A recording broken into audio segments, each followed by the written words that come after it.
This is problem number 3-91. It involves a mass of iron and copper being dropped into water. They're all three at different temperatures. All right, a 50 kilogram mass of copper at 70 degrees Celsius and a 20 kilogram mass of iron at 80 degrees Celsius are dropped into a tank containing 150 kilograms of water at 20 degrees Celsius. If 600 kilojoules of heat is lost to the surroundings during this process, determine the final equilibrium temperature. Now, the water, make a large system here. So we've got three chemical species, essentially. The mass of the water is 150 kilograms, and the water begins at a temperature of 20 degrees Celsius. The iron, on the other hand,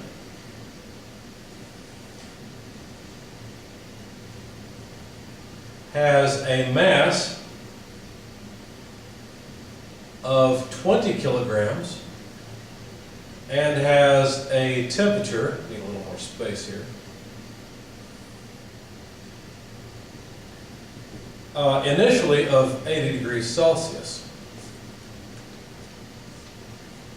Now the copper, let's use, hopefully this shows up well on the video. The copper has a mass of 50 kilograms and starts off at a temperature of 70 degrees Celsius. So obviously what's going to happen is both the iron and the copper will lose heat to the water. It will be transferred from those two masses into the water, and in the meantime the system will lose 600 kilojoules of energy. And the question is, what's the final equilibrium temperature? Because since these three things are in contact with each other, they will eventually all equilibrate out and be at the same temperature. So we could actually choose several different systems. We could choose the iron, the copper as a system outside of the water. We could make many different choices. It doesn't actually matter what you choose, so I will simply choose all of it to be the system. All the water, all the copper, all the iron is the system that I will choose. Now, with this particular system, how much heat transfer is there? Now, you might look at this and say, well, I don't know, because I don't know how much heat the iron and the copper will lose. If you thought that, you're thinking the wrong way, because this heat is something that's only observed crossing a system boundary. So while you're right that the copper and the iron lose heat to the water, they transfer heat, if this is the system, then the only heat transfer is 600 kilojoules. That's the only loss from this account. Okay? Think about it this way. Here's a bag of gold, here's a bag of silver, and here's a bunch of dollars that it's all laying in. Okay? So some silver and some gold pour out of the bag. So what? So they mix together. There's no withdrawal from that account, okay? Except for this $600, if you will, that's pulled out. Okay? So let's write this down as an energy balance and see if it makes sense. So let's see. The amount of heat transfer from the iron plus the amount of heat transfer from the copper minus the heat transfer out equals the change in energy of the water. Now, if you wrote this down, you'd be thinking about it wrong as well, because once again, we're not talking about any heat transfer from the iron or from the copper. There's only heat transfer out. So really, these two things are zero. Now, if you took the water as just the system without the iron and without the copper, then it would be okay, because then the system is just the water excluding the copper and excluding the iron. Okay? But that's not what I wanted to do. I wanted to make this the change in energy of the entire system. Okay, so let's do that. Now, the solution that I've posted in PDF form considers this energy balance. It considers the heat transfer from the iron, the heat transfer from the copper, and only considers the water as the system. So basically, it's excluding the iron and the copper. Okay? So you can look through that and see how this problem would be solved in alternate fashion. But for what I want to do it differently on the video so you can see both methods and see that they yield the same result. So basically what I'm going to say is that there is heat transfer out of the system, and that equals the change in internal energy of the system. Well, if you think about it, there are three different things that change their internal energy. The iron loses internal energy, so does the copper, but the water gains internal energy. So you would write it this way. Delta U of the water plus delta U of the iron plus delta U of the copper. And hopefully you can begin to see how the results would be the same with the alternate energy balance, because essentially these two would be the heat transfer from the iron and the copper. But we're just talking about account balances and how much internal energy each of these containers bring to the entire account. Okay? So what you should get from this is that the energy balance, the Q minus W equals delta U, really we should write it this way because there are summations in front of all of these. Okay? In other words, there can be multiple things that transfer heat, or multiple flows of work. And there can be multiple items that hold energy in the system. Okay? So that's the equation that we're working from. All right, so how do we quantify all this? Well, the amount of heat transfer out of the system is really not a problem. That was given, that's 600 kilojoules. But what about these other terms? Well, we'll have to expand them a bit. How would we expand them? Well, I'd do it this way. Mass of water, heat capacity of the water. Do I need CP or CV? Well, it doesn't actually matter because all these things are liquids or solids. Okay? The water is a liquid, the iron and copper are both solids, and so it won't make any difference, right? Because solids and liquids are essentially incompressible. At least these solids and liquids are. And so it won't matter whether we use CV or CP. To be technically accurate, we're using CP because their heat capacities are measured at constant pressure. But since they don't change volume hardly at all, then the contribution to boundary work is negligible, and basically CV and CP are the same. So they're just measured at constant pressure to make it an easier experiment. Okay, so then I need the temperature change of water because I'm using CP delta T.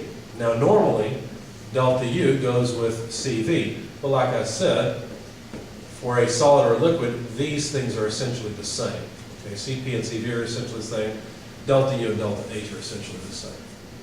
Okay, so how do I quantify this? Well, I need final minus initial. So I need the final temperature of the water less the initial temperature of the water. Now I'm just going to use TF for the final temperature because all three items have the same temperature in the final state.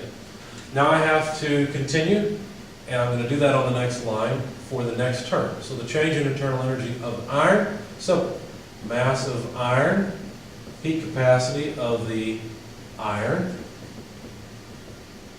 times the temperature change of the iron. Now I should have put a W there as a subscript to indicate that I'm talking about the heat capacity of the water.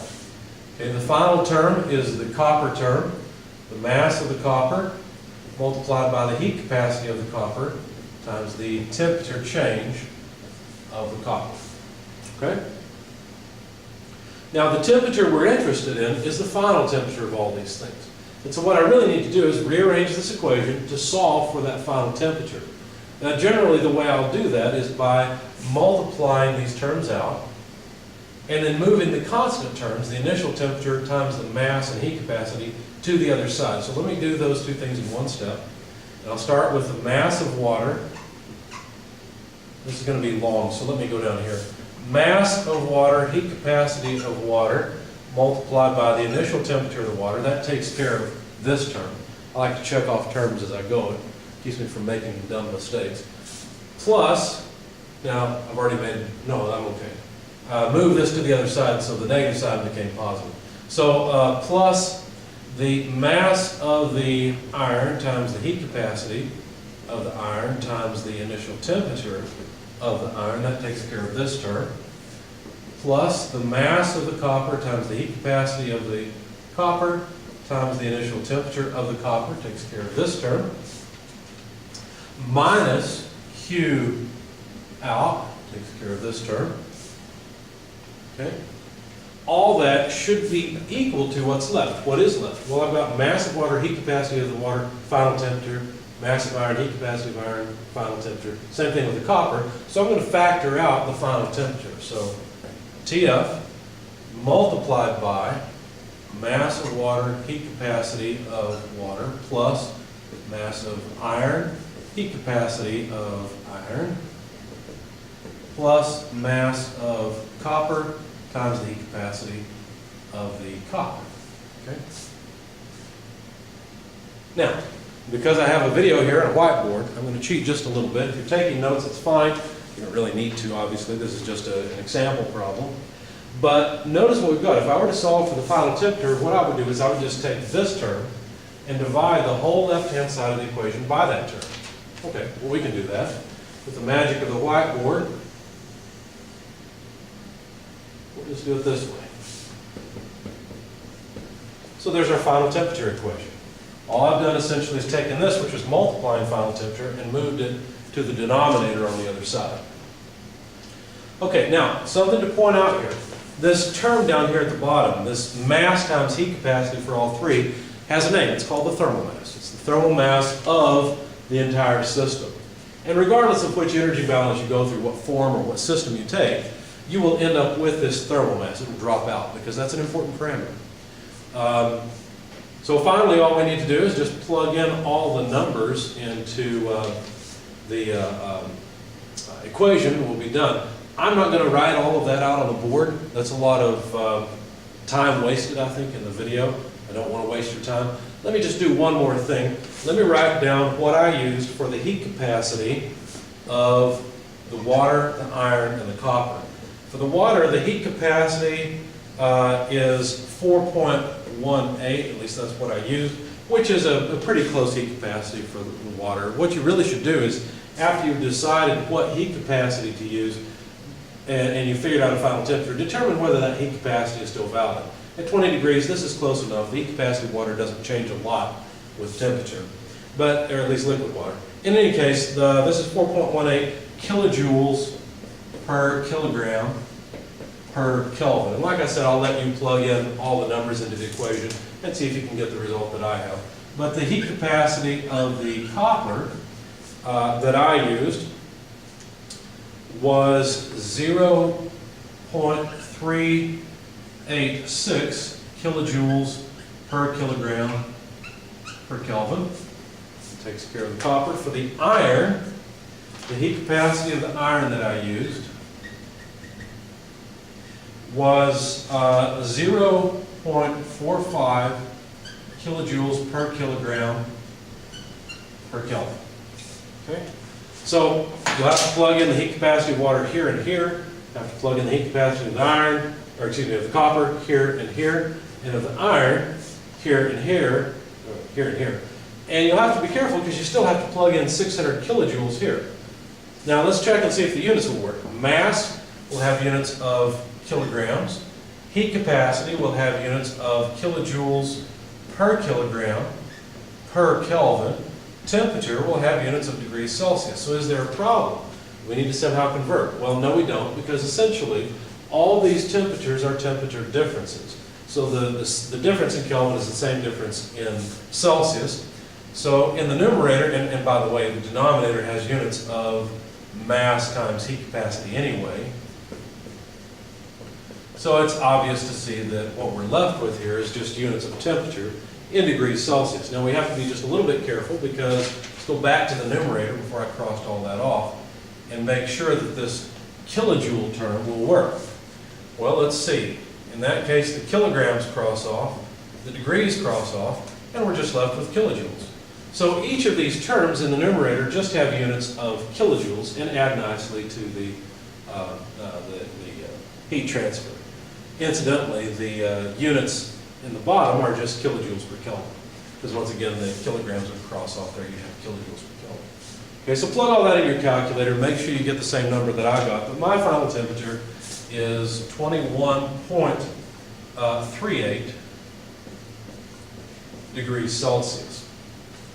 Now, when you plug in numbers for the thermal mass, you'll plug in 20 kilograms, you'll plug in 150 kilograms for the water times essentially 4. Let's do some back of the envelope math and round these off. I don't want to actually plug in all of the numbers, but 150 times 4 is about 600 or so. So this term, the mass times the heat capacity, or the thermal mass of the water, is about 600, and the units would be kilojoules per Kelvin. So you have to add 600 kilojoules to get the water to increase its temperature by 1 Kelvin, or remove 600 kilojoules to get the water to decrease by 1 Kelvin. The mass of the iron multiplied by the heat capacity of the iron, well, the heat capacity of the iron is about a half, the mass of the iron is 20, so this is about 10. There's a huge difference in the thermal mass of the water versus the thermal mass of the iron. Going to the copper is 50 kilograms of mass times about 33%, doing that in my head. Not easy. Let's do 40% of 50, so that's 5 times 4 is 20 or so. So this term is about 20 or so kilojoules per Kelvin. Notice that the water's thermal mass dominates the system, and what that means is that the water is simply not going to change its temperature very much because it's just so much more massive than the other two. Okay, so it could accept quite a bit of energy from these two masses, these two metals, and not change its temperature hardly at all. But even though the iron and the copper are at relatively high temperatures by comparison to the water, they just don't have that much energy in them because their heat capacity is a lot lower than the water, and their mass is a lot lower than the water as well. Oh, and by the way, the 600 kilojoules of energy loss is not a whole lot either. If you were to look at the terms in the top, and I'd suggest you do this, I won't do it, but look at the magnitude of each of these terms, and you'll find that that heat transfer is not a huge loss overall.